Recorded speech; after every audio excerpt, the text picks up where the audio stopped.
So we're out here today addressing the rear shock on the yz250. I've decided to get a Racetech upgraded spring for my weight, 210 pounds, so I had to change out the spring because the spring that the bike comes with is way too soft. It's for like a 160, 180 pound rider. So the first thing you're gonna have to do is go on Racetech's website, figure out what your weight, what type of riding, what type of skill level you are, go through the chart, select a proper spring that they recommend, those specifications, buy the spring. They're like $140. You might be able to find them on eBay a little bit cheaper, and just wait for it to come in the mail. But the easy part is taking this apart. This is the original shock for the YZ. I currently have a different shock on it right now, but it's off a 450F, so it has a little bit higher spring rate than the standard spring on the two-stroke because of the engine braking and the characteristics of the 450. So it's better, a little bit better suited for my type of weight and riding. But I wanted to go ahead and swap this spring out for the Racetech spring, simply because this fork is in a little bit better. This shock is in a little bit better shape. It's not leaking at all.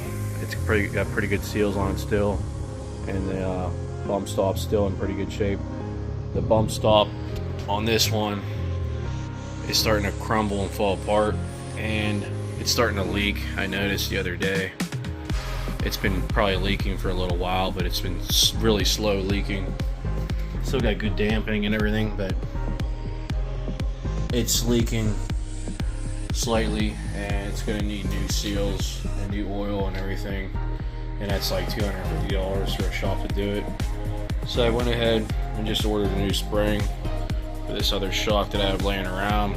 We're going to go ahead and take the old one off and swap the new one on once it comes in the mail.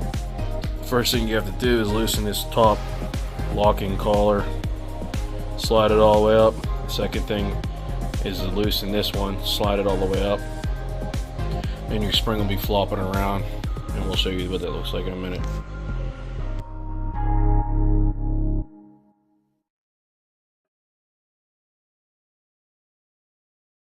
Alright, so you can see we're back. We got it up a lot closer. Still got like another 1.5 inches to go. Just enough to get this spring off and get these collars out. What I recommend is some sort of extension, possibly, just to get it freed up. Give it a nice couple whacks. Then you can go ahead and spin this whole thing by hand. You can see how it spins. It's got to go all the way to the top. Takes a little while because these threads are really fine. But this is basically what sets your preload.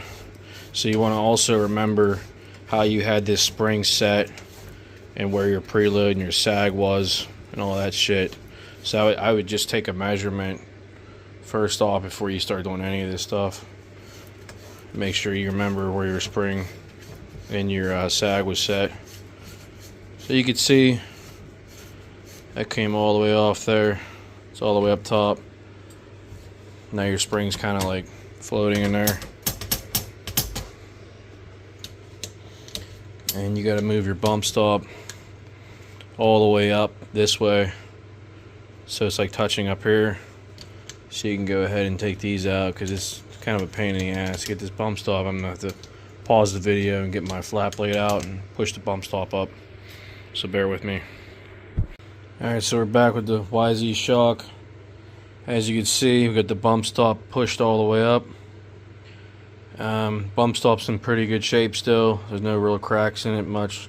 I put a tiny crack in it getting the flat blade and to pry it out, so no big deal, but it's in better shape than the one that's on the bike right now, so we're gonna go ahead and use it.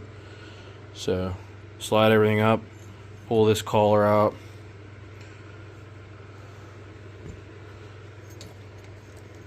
and this should be able to slide right down that way. You're gonna obviously take it out of the vise, slide that off.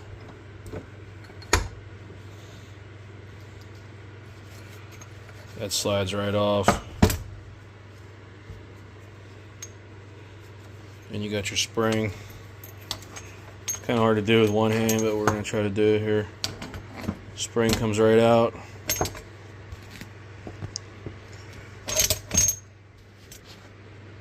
Okay, sorry about that, but we got the spring off. The bottom collar thing, bump stop. Now's your time to go ahead and spray everything down with contact cleaner. Clean it up real well. Hit it with a brush or something. Polish everything up. And wait for your spring to show up. And just remember the way you took it off, because that's the way you got to put it back on, because there's a difference between each end on here.